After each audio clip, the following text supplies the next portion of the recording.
Slavery in the Bible. Throughout the Bible, there are many verses that condone or even command slavery. I will show them in this video. Genesis 16 verses 8 to 9. In this passage, the slave Hagar has escaped from her owner after being commanded to be used as a breeding slave for Abram. As a result, the angel of the Lord commands Hagar to return to her owner and submit to be used as a breeding slave.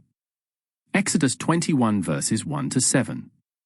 In this passage, God gives his rules for slaves and commands that a person may own slaves and inherit the children of slaves as slaves themselves.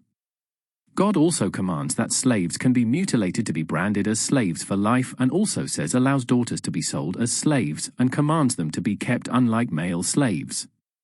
Exodus 21 verse 21. In this passage, God commands that slave owners who do not outright kill their slaves are allowed to keep their slaves if they only seriously injure them, as slaves are only property. Leviticus 25 verses 44 to 46. In this passage, God commands that slaves are to be bought based on their nationality, and it is okay to buy slaves from other nations and inherit their children as property. God commands owners to treat Israelite slaves with kindness, but only because they are the same race as their owner. Deuteronomy 15 verse 17. In this passage, God commands slave owners to mutilate their slaves in order to brand them as slaves for life, and allows the same to be done to female slaves as well. 1 Samuel 8 verse 17. In this passage, the prophet Samuel reports the word directly from God and commands that the king will be able to take people as slaves. Proverbs 19 verse 10. In this passage, it is recorded as a wise saying that slaves should not rule over their masters, as the implication here is slaves are truly inferior to their masters. Proverbs 29 verse 19. In this passage, it is recorded as a wise saying that slaves should not be disciplined just by words, and the implication is slave owners should be harsh and use violence to discipline their slaves. Proverbs 29 verse 21. In this passage, the wisdom being recorded is that a slave owner should not show generosity to slaves. Matthew 10 verse 24. In this passage, Jesus supports the idea that slaves are naturally inferior and should submit to their master. Luke 12 verse 43. In this passage, Jesus says that slaves who work will be blessed, which upholds the work ethic of slavery. Luke 17 verse 9.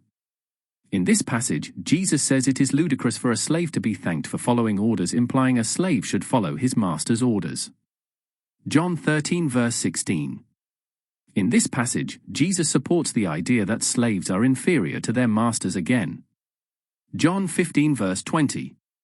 In this passage, Jesus reminds his disciples of his teaching that slaves are inferior to their masters.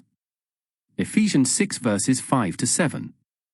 In this passage, Paul commands slaves to obey their masters even if afraid and be enthusiastic about working in slavery. Colossians 3 verses 22 to 23. In this passage, Paul commands slaves to obey their master and do any task commanded, and specifies that the fate of their soul is in jeopardy if they do not obey their master. 1 Timothy 6 verse 1. In this passage, Paul commands slaves to obey their masters and says to do otherwise would be blasphemy. Titus 2 verse 9. In this passage, Paul commands slaves to submit to masters in every way and to not talk back. 1 Peter 2 verse 18. In this passage, Peter commands slaves to submit to their masters even if their masters are cruel. Thanks for watching. I will make my next video about evolution of Catholic beliefs as soon as I can.